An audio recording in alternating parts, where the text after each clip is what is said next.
Do you like to relax? Do you calm down with games and vibe with friends online? Well, then it's very likely you've also played a comfy game. One of those games which is just nice, that you want to wind down to after a long day, either alone or with a couple of mates. Think Animal Crossing, Minecraft, Stardew Valley, and hopefully also soon the upcoming game Palia. Today I want to talk about what actually makes a game comfy, why they're increasingly popular, and how Palia will fit into this ever-growing niche. So we'll start with what that niche is. What goes into making a game comfy? Well, I think there is a pretty common set of design philosophies put into them. Give the player freedom and creative powers in the world, have a smooth and gentle difficulty curve, little to no risk or pressure, and have a community that's collaborative and not combative. The reason that these are design philosophies and not features is there isn't anything truly mechanically defining across this type of game. First-person shooter is when you're in first-person shooting. Real-time strategy is strategy in real time. But that feeling of comfy comes in many forms. Stardew Valley is growing and cultivating a farm. Minecraft about gathering different cubes and crafting whatever you'd like. And then Animal Crossing is about making a really cool island. All of these don't have that one single super defining feature, but they all share those philosophies. But as all games have mechanics by their very definition, then surely there must be features which are only comfy, and which a comfy game must or should have. Well, no, it's in that overall implementation. A sandbox experience is the best example for this. Minecraft is comfy as they use a sandbox to give the player a blank canvas on which to work on. Whether or not a player wants to build a dirt hut or recreate Minas Tirith, it's entirely up to them. Whereas Rust, with its huge play area, tons of different resources and ability to create whatever structures you'd want, is the opposite of comfy. You could be shot at random at any time without warning, or you could have your entire base looted of everything, and all your time wasted while you're not even online. Some people's cup of tea to be sure, but I'm also sure they have to admit that it's not exactly comfy. So it's the combination of those four philosophies of player freedom, gentle difficulty curve, manageable risk, and collaborative community which makes a game comfy. The next question though is why make the game comfy?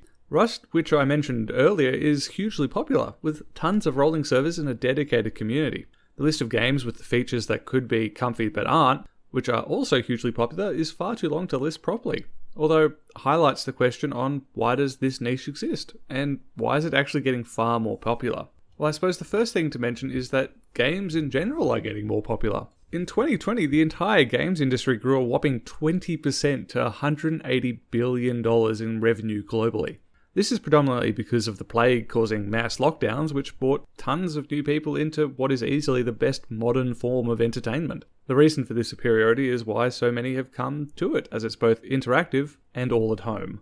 This whole stressful situation has been going on for over a year and a half now, which is just far too long for you to binge watch any show. You need a level of engagement, otherwise you'd go properly mad. Where better place to start for all these new gamers than to start with a comfy game? With one of the core factors being a gentle difficulty curve, they're very easy to engage with. The best example of this is Minecraft. Pretty much everyone alive knows what Lego is, and it's not hard to apply those same principles when playing Minecraft, with the main difference being that you don't need to clean up once you're done. Just by playing on peaceful, you're taking out all the risk and pressure so you can learn at your own pace. Or even just creative if building's all you want to do. The tutorial in some versions and the vast wiki for both Bedrock and Java editions give anyone very easy access to the basics of the game. And then with those basics, you can create almost limitless things and enjoy your very own world. It's this very own world which also attracts veteran gamers too. It wasn't long ago that Minecraft was considered the realm of the super cringy, but people have come back around to it when they remembered, wait a second, I like to make things too. Doesn't matter what your skill level is, there is a certain feeling of pride completing a personal goal, objective, or just a build in the game, which almost equals doing that in real life. It's this interactive escapism which makes games in general so popular, but doubly so for comfy games which are normally all about making your own goals and crossing them off. That feeling of achievement isn't just a personal thing either, as it can also belong to group projects, which is where the next big reason for the rise of comfy gaming really comes in, the community. These games normally focus on giving players incentives to work together as opposed to fighting each other. Normally this just means there isn't a player versus player element, or at least making it voluntary, but also giving out plenty of resources such that there isn't any competition. This community of friends or new acquaintances gives Comfy Games longevity, as there are infinite projects you can mastermind together. And during the last almost 2 years of people being at home as much as possible, having an online community has been almost vital to some people's mental health. It's truly no wonder that these games have really come into the forefront of a lot of people's game time.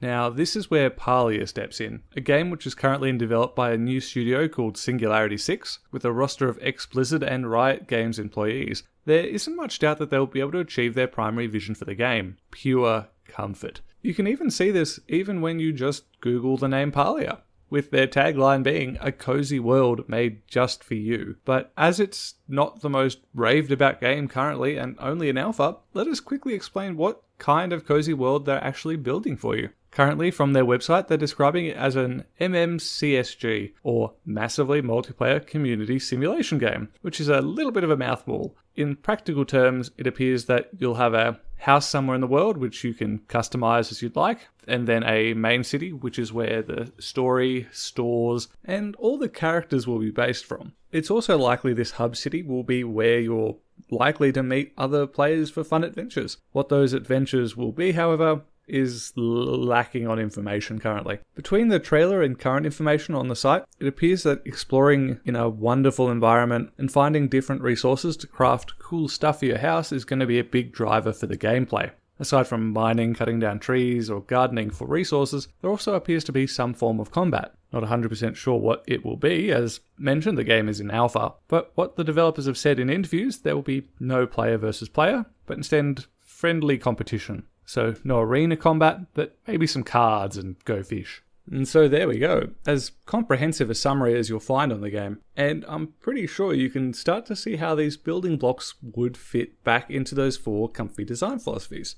The gentle difficulty curve and manageable risk is hard to quantify with what we know, but it's not hard to fit them in with what we do. As player freedom, we'll have a world to explore, creative power comes from your own house, and the collaborative community starts interestingly not inside the game, but outside of it. You may well be familiar with a little program called Discord, the premier platform for people and communities to easily talk and share memes with each other. There you'll also find the Palia community, a Discord server which was started by developers just before the official trailer for the game released on the 4th of June. Once the trailer hit, the population has exploded to more than 25,000 people there today. And what's important is that it's not just a bunch of people lurking and waiting for PR statements. No, it's a genuine attempt to build and engage with the community. This engagement is done in a few ways. First, you have a section where you can submit questions, and the ones that are highly rated and the devs actually have an answer to are answered by the developers in chunks. There is also the villager vote section, where the community normally is given a couple of silhouettes of characters which will be in the game, and they vote on who is revealed next. And then you get their names and a bit of lore which helps flesh out the world as a whole. Then lastly is the Community Creations, which is a dedicated channel for fan art with some truly unique pieces in there, and less importantly, or more importantly, depending on your views, is the meme channel too, which is constantly filled with custom memes just for the community. The server though isn't just filled with stuff all about Palia. There is a section just for the community, allowing people to introduce themselves, talk about food, pets, arts, crafts, and hell, there's even a channel devoted to other games. I don't know how familiar you are with anything Publix relations-wise, but most places don't let you even mention another competitor in the same breath. You can see that in paid advertisement, where you wouldn't find anyone caught dead even saying that they're better than another product, purely to avoid giving them any attention at all. But here, there's a channel which lets the community have an outlet to discuss whatever they'd like to discuss with like-minded people, which has nothing to do with the game itself. It's this community cultivation at the very base before the game is even in beta, which really gives me hope that they're very serious about their goal in building a comfy game, as they've already built a very comfy community for it already. Gaming as an industry is going to forever grow, and will, if it hasn't already, become the preeminent form of entertainment worldwide. As the industry as a whole grows, so too will the need for comfy games to give gamers of all groups a place to relax and unwind. Worlds they can escape to with friends, family, or fresh faces. If Singularity 6 keeps the same philosophies that they're putting into the community also into the game, I have no doubt that Palia could well be the next big world people retire to after a long, stressful day. Thank you all for joining me today. If you enjoy this type of content, please like and subscribe below, as I can promise you two things: more videos and constant improvement. Thanks again, and I'll see you around.